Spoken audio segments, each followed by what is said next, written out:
Hello, welcome to Base Race. This is the March build episode. I've been busy, I'm running late, I'm trying to get this video up really quickly because it is the 31st of March right now, and well into the evening here in the UK. So yeah, the village isn't my build, though it could be, it's pretty wondrous and it's in the desert, but no, this is my build. Ta-da! There we go, it's a rearing up cobra. Yes, instead of a sphinx, I thought I'd do something a little different. And so yes, this is what I've built. Let's put my F1 back on because I can never do anything in that mode. Let's see. Right, I'll tear over there quickly because I want this to be a pretty quick video. Hello, creeper. Goodbye, creeper. Okay, so yes, it's rather big. Yeah, I'm a glutton for punishment. I never intended to build something this big, but it just developed that way. So yeah, it's coming up out of the ground. I nearly walked into that cactus. Yeah, I've done it so that, there you go, its body is appearing out of the ground and it's rearing up, just to ward off anybody who wants to mess with the ancient civilization that built it, I guess. Okay, so that's the rear view of it with its hood and its backside. It's not a backside really, is it? It's partway through the snake. It's not even a tail end, so what am I talking about? Right, okay, now the only way you can access this is through the archaeological dig that found it. Believe it or not, it must have once been buried in sands and they've scooped it all out. And they found the only way to get in was to break through all of this gravel, dirt and cobblestone to get to... Oh, darn it, I was going to cover up those chests. No, got no gravel on me now. To get into the temple.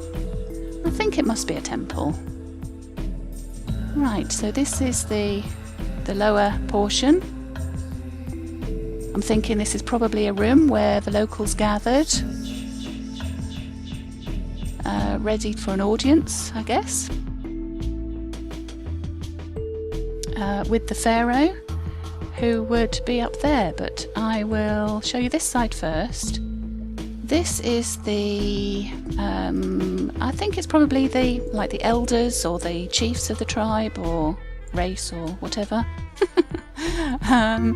Would have meted out their justice. This is like a little courtroom. Here's a witness stand, defence lawyers maybe, and the judge sitting up here with the scary pumpkin faces, jack-o'-lanterns, that's the word, isn't it?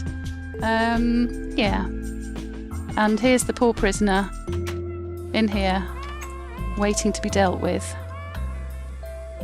So yep, and the soul sand, I think, is a nice touch because it's like the generations gone by are judging this person. Pretty terrifying.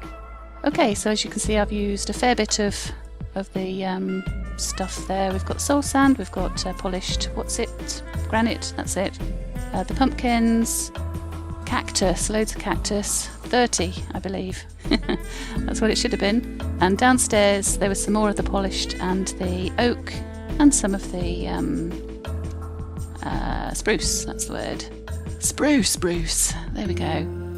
Right, so this is where the bigwig lives or sits. And in those days, having anything pristine white was much more valuable than having purple or red carpet. So the pharaoh insisted upon white carpet leading up to his domain. And there's his throne. And of course, it has to have a snake.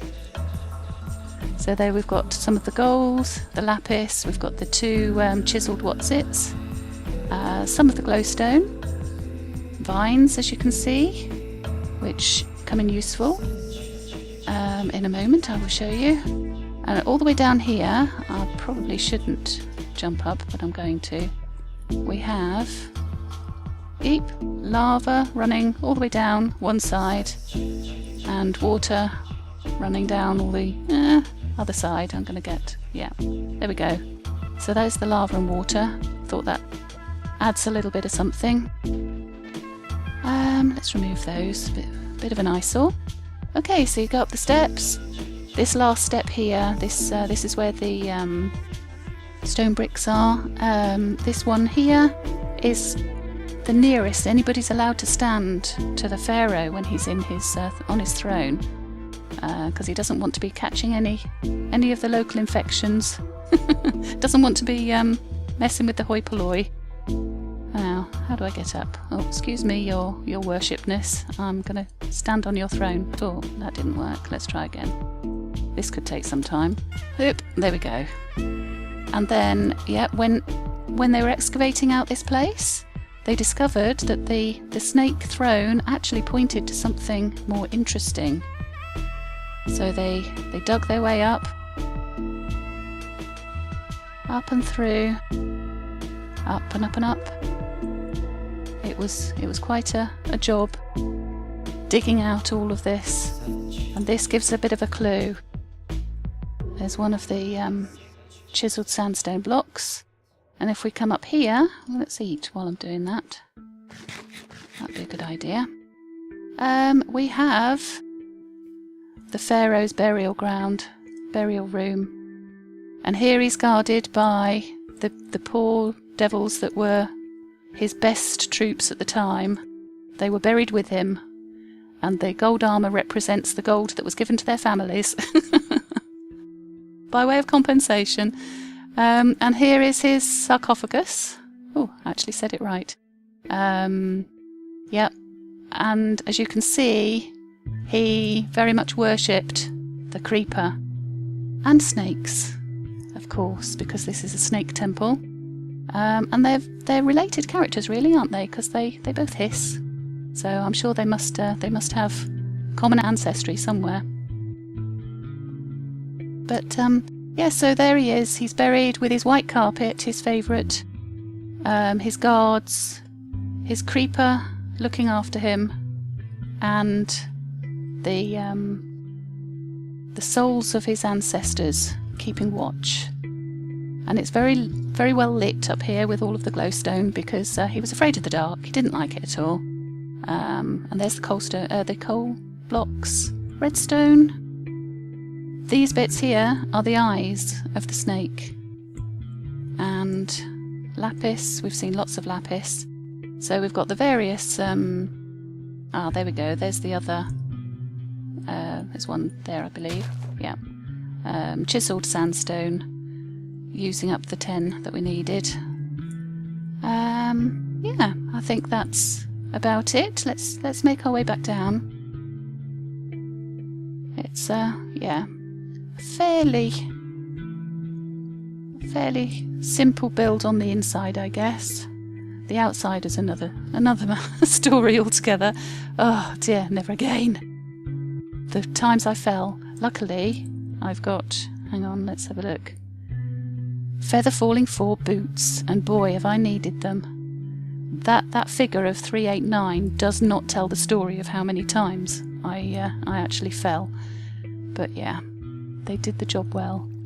So there we go. There's the pharaoh eye view of his domain. And if we go back outside, down here, whoop, back through, we'll just take a closer look. I'll zoom in on the snake head.